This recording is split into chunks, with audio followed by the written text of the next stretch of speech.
शेख हसीना को सजाए मौत और बांग्लादेश के एनएसए पहुंच गए भारत। बांग्लादेश के पूर्व प्रधानमंत्री शेख हसीना को मौत की सजा कोर्ट ने बांग्लादेश में सुना दी।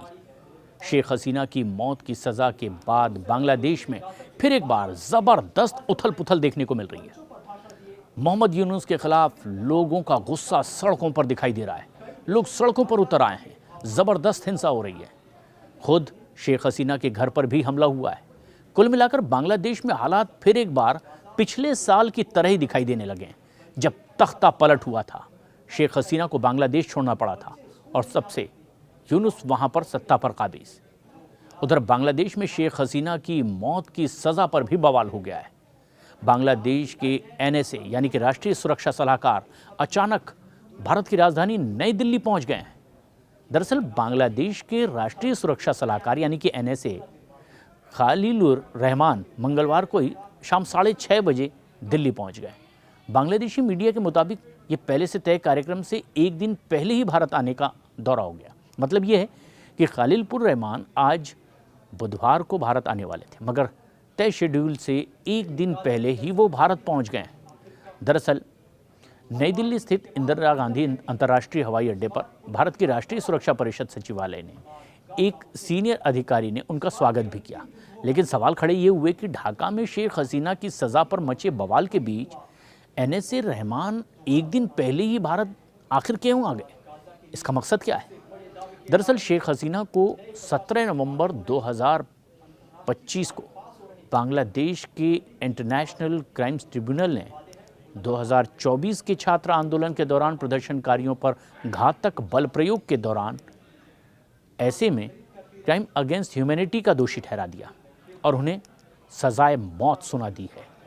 ट्रिब्यूनल ने उन्हें 5 मामलों में दोषी करार दिया है, जिनमें भड़काऊ भाषण देने का आरोप है। इसमें उम्र कैद की सजा है। शेख हसीना 2024 के बांग्लादेश में हुए तख्ता पलट के बाद भारत में रह रही हैं और इस फैसले ने ढाका में एक बार फिर से सियासी तूफान ला दिया है। जबरदस्त हंगामा सड़कों पर देखने को मिल रहा है और ऐसे में समर्थकों ने इसे राजनीतिक प्रतिशोध के तौर पर देखा है, जबकि विरोधी इसे न्याय की जीत बता रहे हैं। हालांकि अंतर्राष्ट्रीय स्तर पर मानवाधिकार संगठनों जैसे कि एमनेस्टी इंटरनेशनल ने भी ट्रिब्यूनल की पूरी निष्पक्षता पर भी कई सवाल खड़े किए हैं और सजाए मौत का विरोध भी किया गया है। लेकिन सूत्र ये कह रहे हैं कि भारत ने इसे अवैध और अमान्य करार दिया है।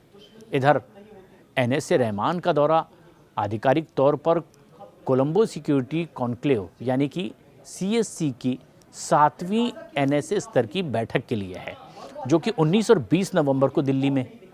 भारत के इसी एनएसए अजीत डोभाल ने उन्हें आमंत्रित भी किया और सीएससी में भारत, मालदीव, मॉरिशस, श्रीलंका, बांग्लादेश भी शामिल है, जहां पर क्षेत्रीय सुरक्षा के मुद्दों पर, आतंकवाद, समुद्री सुरक्षा और मानवीय सहायता पर चर्चा होती है।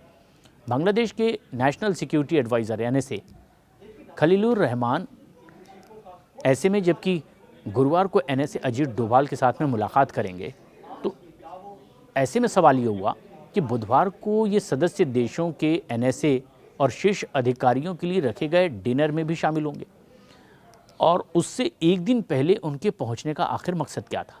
बांग्लादेश की पूर्व प्रधानमंत्री शेख हसीना को कोर्ट ने सजाए मौत सुनाई।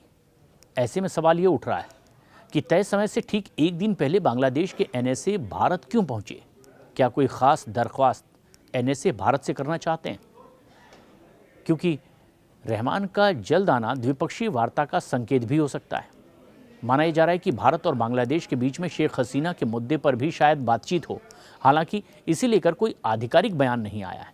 लेकिन अब जबकि कोर्ट ने सजाए मौत सुना दी है, शेख हसीना भारत में मौजूद हैं, बांग्लादेश के पास क्या रास्ते बचते हैं?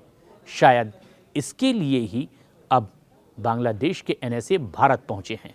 वैसे तो संधि है और भारत से बांग्लादेश उन्हें जाना भी होगा, लेकिन उसके पहले क्या कोई और ऐसे रास्ते हो सकते हैं जिससे कि शेख हसीना बच जाएं और भारत में ही रह जाएं? तमाम मुद्दों की पेचीदगियों को देखते हुए बांग्लादेश के एनएसए अब शायद भारत से कोई गुहार ज़रूर लगाएंगे।